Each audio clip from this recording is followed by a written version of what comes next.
Have you ever intensely talked yourself out of eating an entire ice cream tub at once? I have. And one of the things I tell myself is that my conscience wouldn't let me do it. We think of conscience as an inner conduit to moral authority, or an inner court that judges our thoughts and actions. The idea can be more complex than that, and it's very relevant in a society in constant redefinition with diminishing consensus. So today we'll look at the philosophy and theology of conscience. Welcome to Laity Square, a podcast exploring the intersection of faith, culture, and politics through the eyes of a lay Canadian Christian. I'm your host, Ramon Jimenez. In this episode, we analyze the idea of conscience.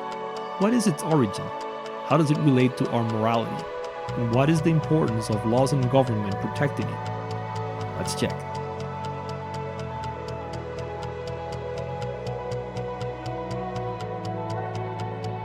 Conscience is one of those complex, foundational topics that permeate philosophy throughout history. Pretty much every philosopher has had something to say about it. And in fact, since philosophy is something we all do, consciously or not, there are literally billions of opinions on the topic. Out of necessity, my treatment today will be fairly simple and practical. The word conscience comes from the Latin conscientia, which roughly translated means sharing knowledge with oneself. As the Stanford Encyclopedia of Philosophy points out, this etymology doesn't specify the type of knowledge being shared. But historically, the notion of conscience has revolved around two ideas. One, that the knowledge involved is moral. Two, that conscience manifests as emotion, typically as a sense of guilt or remorse when we outstep our values, but also as a warm and fuzzy feeling when we act within them. This implies an important aspect of how we define conscience, and that is its relationship to our personal ethics. In fact, that's our first question. Is conscience our internal value system, our true north? Or is it just our moral compass, the way we measure ourselves ethically? Let's look at the first possibility. One way to understand conscience is as an innate sense of what's right and what's wrong. This spills into the idea of natural law and raises the fascinating question of where would such universal imperatives come from. Theistic worldviews ascribe this to deity. Darwin ascribed it to evolution. And in classical Greek philosophy, what's good can be discovered within, the outcome of the virtue ethics ideals of self-knowledge and self-improvement. These interpretations share the notion that conscience is an inner conduit to a higher moral authority, something inside us, or an inbuilt path to something outside of us that can point out the good and the bad in our thoughts and actions.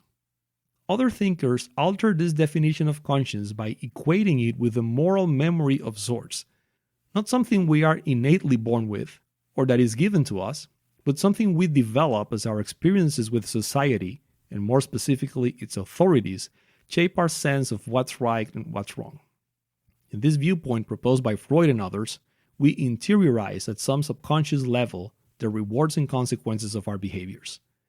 So, in a nutshell, that's conscience as internal value system. Let's look at our second possibility. A different way to think of conscience is as a gauge, a warning system. In this view, conscience isn't our notion of good or bad, but the way we evaluate ourselves on the boundaries of those notions. This typically expresses itself through emotion. We may feel peace and validation when we contemplate actions aligned with our values.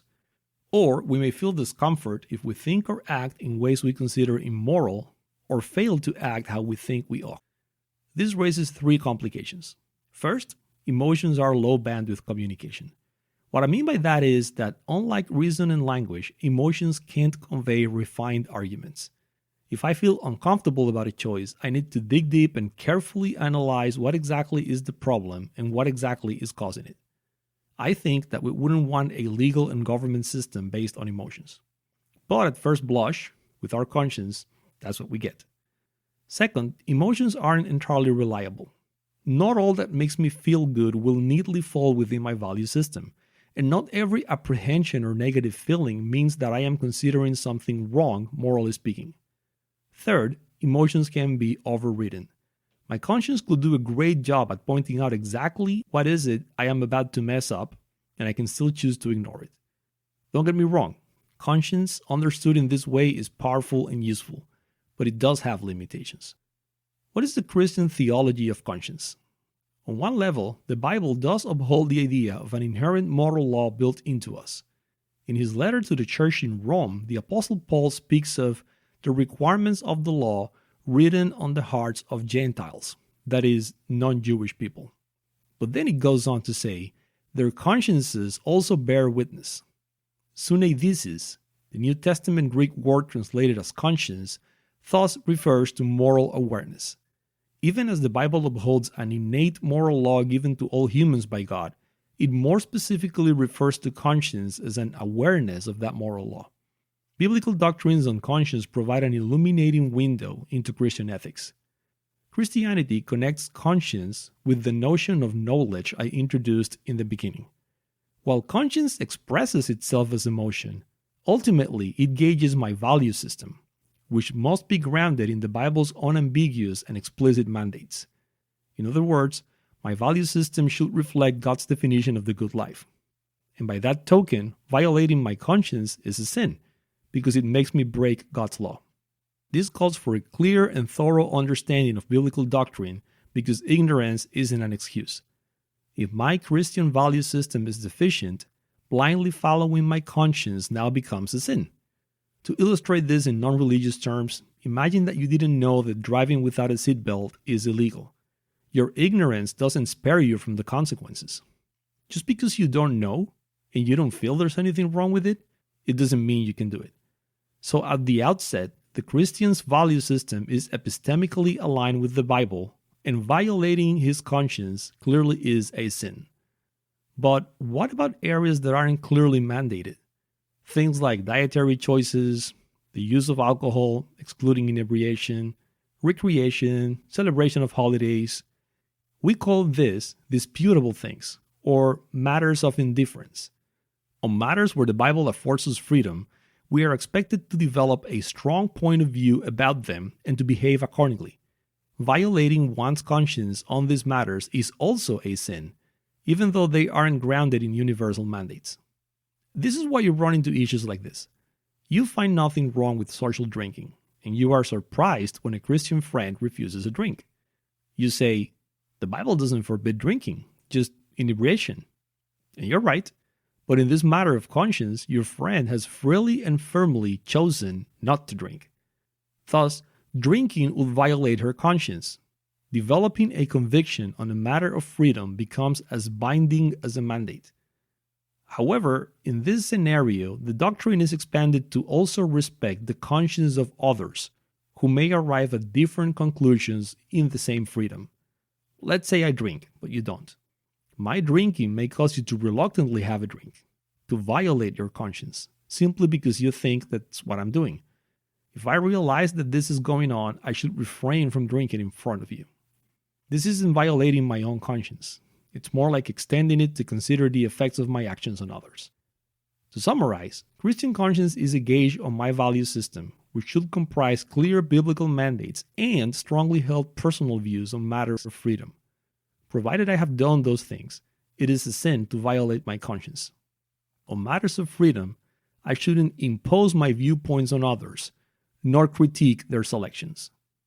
One last theological bit I'll highlight is that it's possible to sear your conscience. Just like medical cauterization burns off bits of tissue, destroying its nerve endings, it is possible to ignore our conscience to the point where it has no effect on us.